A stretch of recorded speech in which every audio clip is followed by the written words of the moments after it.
Okay, so let's get into it here. This is a Dagenham transmission out of a '66 Mustang. It's worn out. You can't get parts for it. I'll keep it in case somebody down the road wants to put it back original. But anyway, I decided to put a T5 in its place, and it's not a real easy thing to do, not a simple thing to do. First of all, this is the so-called early Dagenham, and this is the bell housing that the bolts go in the from the bell housing into the transmission. And that particular version, nobody makes an adapter for. So you're gonna, if you have this bell housing, it is a, hope you can see this, get the light, it's a C3DA 6394A, and nobody makes an adapter for that. So right away you're going to have to come up with a different bell housing. Some things you'll probably already know, but if your starter has 3 bolts, it is an 8.5 inch clutch. If it has 2 bolts, it's a 9 inch clutch. So this has 3 bolts, it's an 8.5 inch clutch, which causes a whole other set of problems when doing this adaptation to a T5. All of this is on the Modern Drivelines website. A lot of good information there. If you're thinking about doing this, take the time to go to their website, read all the different kind of bell housings and which adapters they have, etc. So I do have an 8.5 inch clutch, and so I've got to make a T5 bolt up to this engine. It's a 200 cubic inch engine with an 8.5 inch clutch. So I'll start with the clutch because that was a difficult thing to find. So I said, okay, I'll get a kit for 8.5 inch clutch, 6-cylinder. You have to buy kits nowadays. You can't just buy a clutch plate or a pressure plate or whatever. So I read on there that this has a 10 spline clutch, and the T5 has a 10 spline clutch, and so everything ought to work. But not true, because the T5 is a 10 spline, but it's bigger in diameter than the 6-cylinder shaft out of the front of the transmission. So I bought the kit. The clutch plate is useless because it won't fit on the T5 shaft. The throw-weight bearing is useless because it won't fit on the front of the T5 transmission. And the pilot bearing is useless because it won't fit on the front of the T5 transmission. But not all is lost, because the pressure plate I can use. That bolts to the 6-cylinder flywheel, and I had to have the pressure plate, so got the pressure plate out of that kit. Had to buy the whole kit. So now I got to find an 8.5 inch clutch that will fit on the front of the T5 transmission. And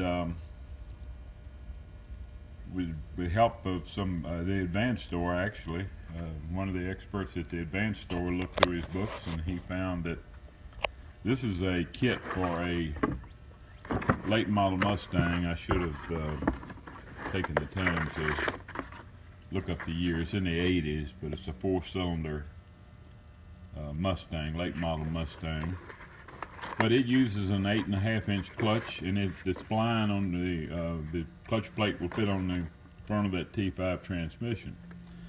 So I had to buy this kit to get the clutch plate, so everything else in this kit's useless. And because the throwout bearing is different from the early Mustang, the arm, the clutch arm that comes out of the transmission won't work on this throwout bearing. Pilot bearing don't work. Fits on the front of the transmission, but it won't fit in the 6-cylinder flywheel. So anyway, I had to buy 2 kits. The early model Mustang 6-cylinder Mustang kit to get the pressure plate, and the late model to get the clutch plate itself. Now, the late model kit, and this is a brute power part number. You see it down in the box. That's what you need to get your clutch plate. Early model Mustang, that's the brute power part number for that. Advanced Store, AutoZone, all of those people can cross these kits to their number. I know Advanced Store has the kit.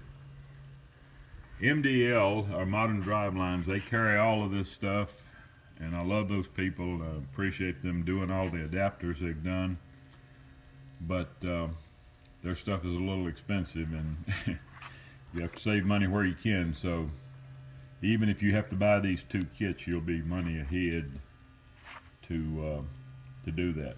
So throwout bearing that I have to have is a National bearing FB 1625C that will slide up on the T5, front of the T5 transmission, and the arm, the clutch arm, will also work on that.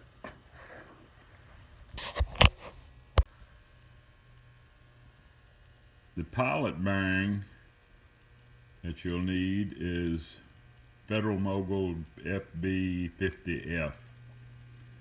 That will slide up on the front of the T5 transmission, and it'll also fit the 6-cylinder flywheel. So with that out of the way, now the bell housing. You're going to have to find one of these bell housings. This is the standard bell housing for a 6-cylinder 3-speed. 8.5 inch clutch, because it has the 3 bolts for the starter. And this is a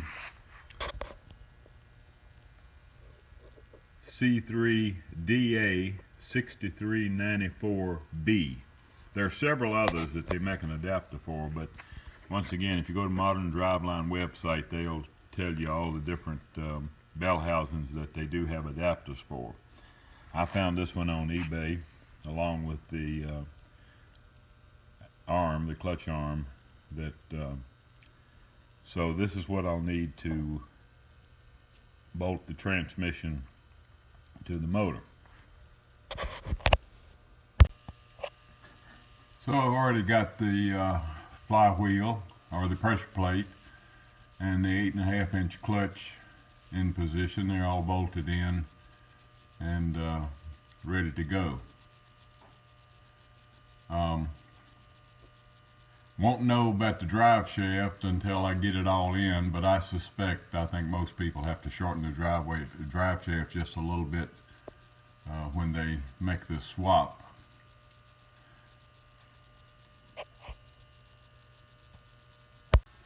So there's my T5 all ready to go in. Actually, I'm waiting on my MDL adapter. It should be in a day or 2, and I can continue the process. One thing you need to know, or maybe you don't need to know, but interesting, don't be surprised when you get your MDL adapter. The transmission does not set upright because of where the holes are in the bell housing, and they had to make the adapter. The transmission is actually rotated just a little bit. It doesn't set straight up and down. It doesn't hurt a thing. The only thing it causes a problem with, since the transmission is sitting at a little bit of an angle, the back transmission mount is not going to set down square on the transmission mount. Now MDL, they make a transmission mount just for that purpose. It takes into account that little rotation, but once again, it's extremely expensive. So I'm going to use the original transmission mount. There is a video on YouTube of a guy that did this, and he just modified this to work the way his video. I haven't done it yet, but I'm going to save a lot of money. Basically, you have to drop this thing down about an inch. You have to make some more mounting tabs. It'll drop it down about an inch, and also you're going to have to tilt it a little bit to take into account the rotation of that transmission. So it looks like an easy thing to do, and that's what I'm going to at least try it before I spend another almost $200 for a custom transmission mount. I'll do another video as soon as I get that done and tell you how it worked out. Just a little bit about the car. Won't spend a lot of time on this. I've been fooling with Mustangs for 35 years, and this was my brother's. He bought it for $200 about 30 years ago, and it's a real neat little Mustang, 66, candy apple red, black vinyl top, and of course the neatest thing about it was it did have the Dagenham 4-speed transmission in it. A little bit rough, but he wasn't doing anything with it, sitting on the carport for years. So I took it, and he gave it to me actually. He says, I know you'll work on it, and I have been. First of all, I replaced all the 4-bolt suspension with 5-bolt V8 stuff, so all the front end suspension and the rear end has all been changed over to 5-bolt V8, and everything on it's new. Brakes, I mean, I've replaced brake lines, anything that didn't look good, I've replaced it. And just a few minutes ago, put the new stabilizers on, or the bushings and everything on the end of the stabilizer bar. And if it don't look good, I'm fixing it. And so it'll be a nice little car. I tend to make a daily driver out of it and keep it in the family, because it's been in the family for 30 years. I've got a 65 that I'm kind of proud of. It's in the other room, that I bought brand new in 1965, so that'll give you a little idea of how old I am. And so as we go along, at the end here, after I get the 5-speed in and get it running, may give a few more shots on some of my other cars. Won't spend a lot of time on that. Well, one little tidbit, one of the things I did also was I took that single reservoir master cylinder off and put a master cylinder from a 67 Mustang, which has dual reservoirs, and therefore you got separate brakes for the front and the rear. But the pedals were hanging crooked in the car, and I said, well, I'll see if I can't fix that while I'm at it. So I looked up under there, and the pedal support under the dashboard, you can see the bushing had worn clean out, and it had cut into the clutch support thing about, a good ½ inch, maybe 3/4. And it's a good thing to start driving it when he did, because one of these days he might have slammed on brakes and the whole thing fell in the road. Fortunately, I had everything I needed, so I put a new clutch support in there, pedal support, and did all the new bushings, and so hopefully that'll be okay for a while. So I received my MDL adapter yesterday. Nice looking unit. Got MDL and the part number, there's the part number, MD412103, that adapts my T5 to a standard 6-cylinder bell housing. All of this information is on their website. Make sure you're getting the right one, and comes with a nice kit of attachment bolts. Well done unit. Kind of expensive, but they got it, you want it. I'm going to lay this thing on the ground. I'm going to lay my bell housing down and lay the adapter on it and line the holes up,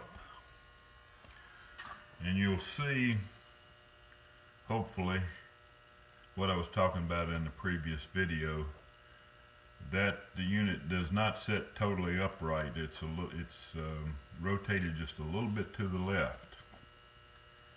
And here are the bolt holes for the transmission, and they are rotated a little bit more to the left. So your transmission is going to rotate a little bit to the left, sits a little cockeyed, doesn't hurt a thing.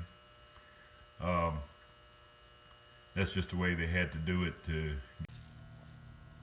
Okay, we're making progress here.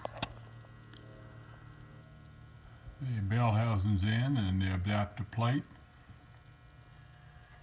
Come back a little bit, you can probably see that that adapter plate cocks a little bit to the left. And the transmission holes are also cocked a little bit to the left. So transmission's going to be rotated a little bit to the left, not going to be a problem. Just be aware. So the transmission's in.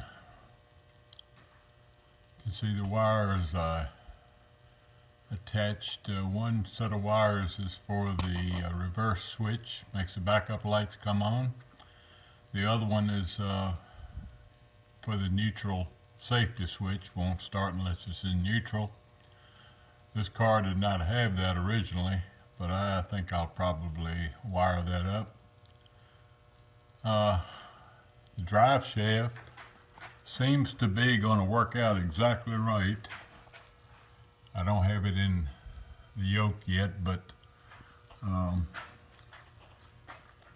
it seems to be right with the amount of play in the front end of it there. And I have modified the hole to clear. So the next challenge is going to be to make a transmission support. There's a video on YouTube of a fellow doing this on a 67 Mustang, and he modified his original 67 transmission mount. 67's made a little different, got a little more room on it, but I think I can do the same thing on this original 66 mount. So I'll give some videos of that once I get into it. If I can do that, that'll save me $150 to $200 for that custom transmission mount. So let's see how it goes. Okay, so the transmission mount is bolted on, and when I put this up on there, all the screws on the mount comes through the holes. You can see that this mount is going to have to go back towards the front of the car about an inch. Same thing on both sides. The mount is sitting about an inch too far to the back. Now, I've got another one of these that has slotted holes, and there's plenty of room there. If I was slotted holes, I could slide this back. It would just about work, except this emergency brake bracket hits it. You can see that's right up against it there. So I can't slide it back far or it hits the transmission mount. So the bottom line is I got to figure out a way to set this mount back about an inch and clear the emergency brake handle. So let me think about that a little while. Okay, here's what I decided to do. First of all, I cut off that emergency brake bracket and I elongated the holes. So we'll give this a try and see how that fits up in there. Okay, so that's going to work. Only one problem, and that's not unexpected.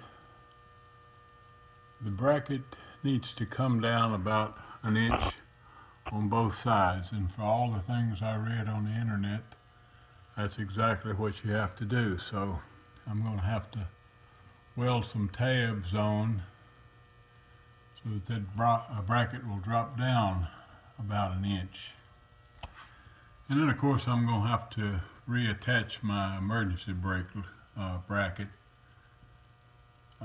Otherwise I won't have any brakes. So we're making progress.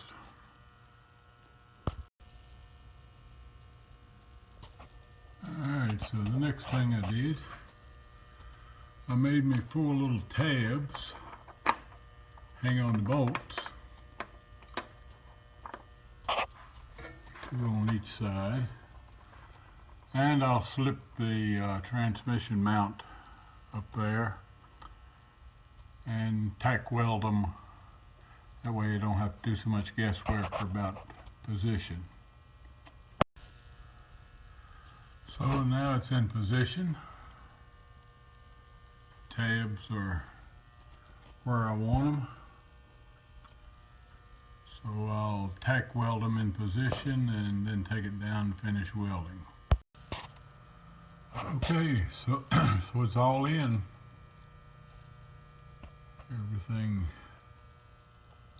working good. I think the emergency brake lever is going to work fine.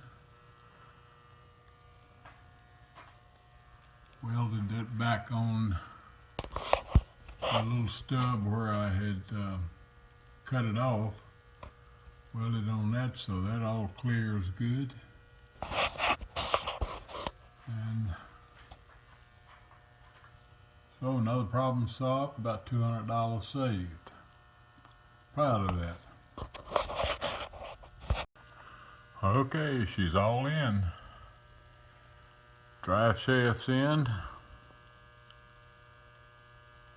My backup light switch is all wired up. Also got the wires run for the neutral safety switch, which this car didn't have originally, but I'm going to wire it up. It's a nice feature to have. And so maybe today we'll get to take her on a test run. Got a few more things to do. Got to bleed the brakes, and that's about it. So see you next time.